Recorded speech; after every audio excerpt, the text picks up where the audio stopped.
How many Americans make six figures? The short answer is not that many. While social media may make it seem like everyone and their brother makes six figures or more, the fact of the matter is it's pretty rare. Only 1 in 6 Americans actually make more than six figures. This data breaks down the percentage of those that make six figures or more based on age and comes from YouGov.com. I would love to do a survey of my audience. If you make more than six figures, drop in the comments your age and occupation. Before we dive into the data, take a moment to hit that follow button. Starting off the list though, ages 18 to 24, only 7% of individuals make six figures or more.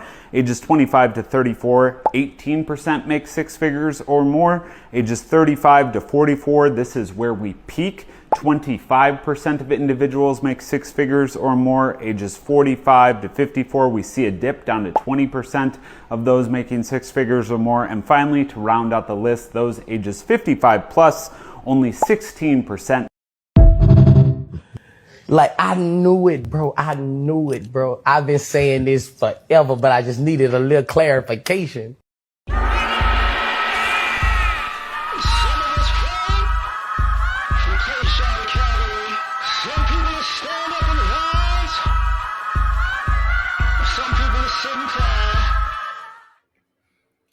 What's happening, fam? L.A.R. movement still moving. Subscribe or die trying. You see the thumbnail. More importantly, you saw the clip. The six-figure debate. So he said 1 in 6 Americans make six figures, right? Cool, I'll take it. There are 342 million plus Americans. And 1 out of 6 Americans make six figures. So that's like 20 million 500,000 plus Americans. But here's the kicker. There's 170 million, like 170 million, like 700,000 Americans that are working. So out of 170 million, and let's just say 700,000 people working in America, 20 million, a little over 20 million, 0.2 or 20.5, something like that, make six figures. So, which is, roughly 1 in 6 in a sense.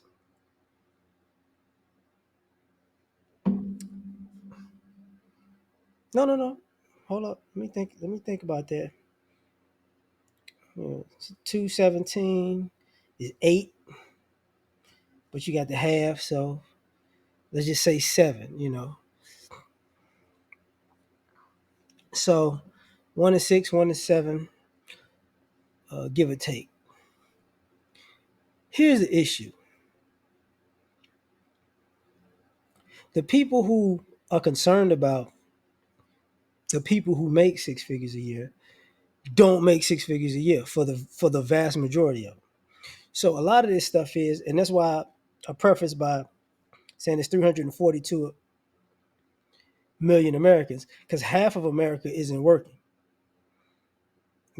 Isn't part of the working population. Half of America isn't working. Kids, college students, yada, yada, yada. Older people, retired, unemployed, yada, yada, yada. So the kicker is this. People want to be taken care of. And as he said, 18 to 24, 7%. Athletes, entertainers, and then you got some special students or, people who invented something. 25, 34, same population, but more working people because now they're out of college. 35 to 40, 35 to 44, now you get, 1/4, right? 25% in that age group, because they're probably at the height of their earning potential in whatever field they're in. And then it goes down from 45 to 54. 55 plus, you on your way to retirement. and some people it's health issues. Now I say that to say this. It's no nice way to say what I'm about to say. Uh, I tried. Trust me, I tried. I did thinking about it.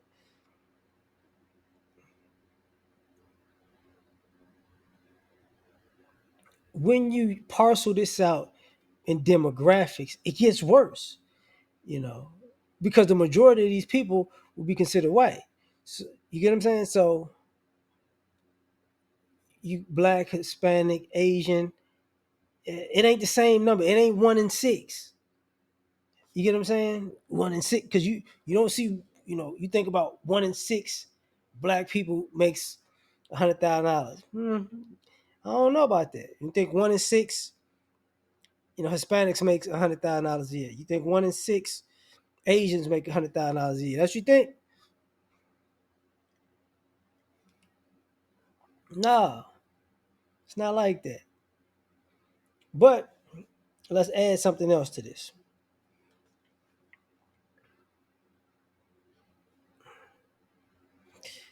Boy, oh boy.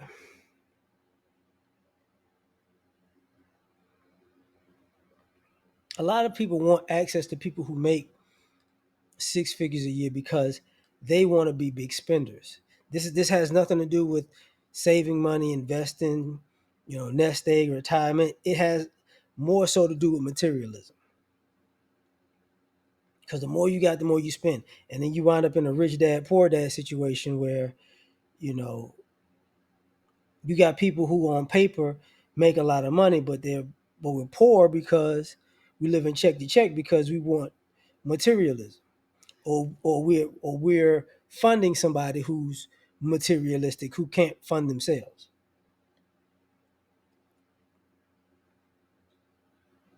which, by the way, hurts people during when it's time to retire, because when you get older and you start realizing I wasted my money on X, Y, and Z and this and that and this, that, and the third, and this is worth nothing now, it becomes a rude awakening. So when it comes to money in America, we're not just crunching the numbers, but we're crunching them smaller, because the people who make 6 figures, for some odd reason, um, are under way more financial pressure. You get what I'm saying? Way more financial pressure, because the people that make 6 figures and above, they have people quote unquote dependent on them, whether they know it or not.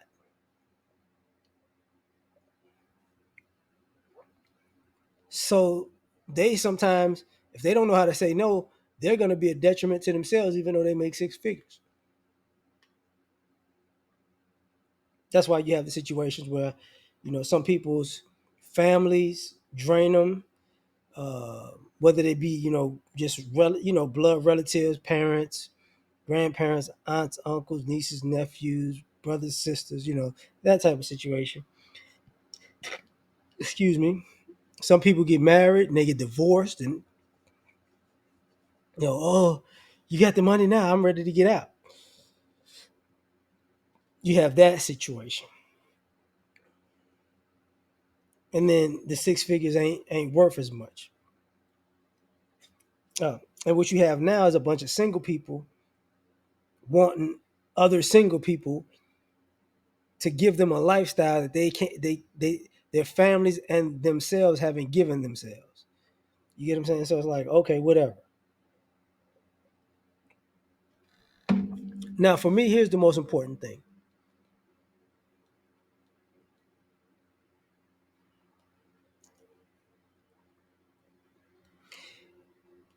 Six figures gets important to people.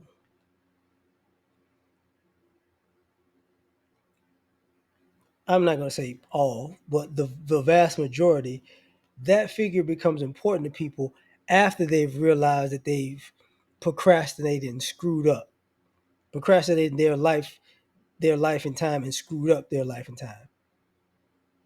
See, people are feel like they're entitled for other people to pay for their life mistakes. Not cool.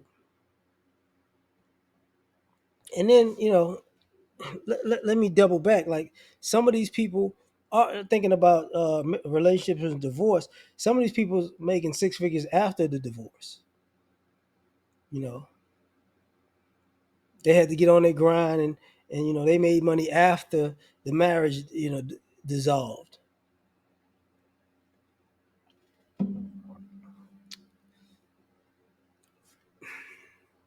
And let me get this out the way. You got to remember, uh, major metropolitan cities in America are really the minority. You get what I'm saying? So when you think of major metropolitan cities, you really think of places that has NBA teams, NFL teams, uh, Major League Baseball teams, and hockey teams. And most of those places are in the same city. The vast majority of them are in the same cities. Your New Yorks, your L.A.s, Chicago's, Miami's. They're in the same cities, like Vegas, and it's just you think about it. Seattle, Pittsburgh, and those are Philadelphia, off-brand quote unquote cities sometimes. Charlotte, New Orleans, sorry, Dallas, Houston, San Antonio, that type of thing. So the probability to have six figures in smaller towns is infinitely smaller than in the major metropolitan cities. So a lot of people got to leave from smaller towns to go to the bigger cities to even be in the realm of making that type of money. Unfortunately, unless but and the reason I gotta say that is because we generalize wealth, knowingly sometimes or unknowingly, to these major metropolitan areas. Like I said, L.A., the Bay, Seattle, Denver. Um, mm, I'm trying to think of other places, like, because you're not thinking about Montana, Wyoming, North and South Dakota, Minneapolis, Kansas City, one Kansas City, Kansas City, Kansas, not necessarily Kansas City, Missouri, that type of thing, St. Louis, yada, yada, yada, et cetera, et cetera. And some of those major metropolitan cities aren't financially stable right now. So it's a whole other thing. But you got to take that in consideration from do most Americans make six figures, because it's really um, consolidated in certain places. You know what I'm saying? You're probably gonna get more six figures and millionaires in Miami than you would Alabama. You get my point. So I'm gonna leave it at that. Tell me what you think. Like, share, subscribe. Catch you on the next one. Peace.